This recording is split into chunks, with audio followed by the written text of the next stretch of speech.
Roy, tell us what you think of this. Is this just a sort of inevitable thing that happens because so many people are being treated in hospitals? Is this actually in corridors? Is this actually something that's a responsible move? What do you think? It is. I mean, there's not much else they can do. I mean, it's been a thing for quite a time. In fact, I was just looking it up.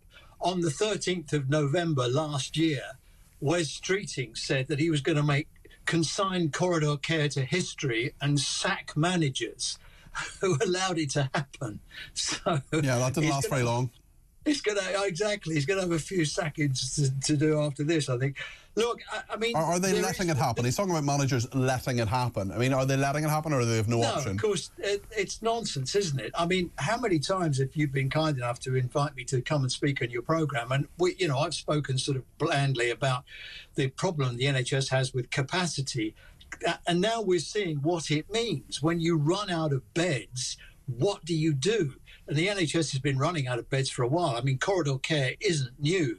And now they've been, I heard of one hospital where they've been converting offices into wards to try and find somewhere to put people.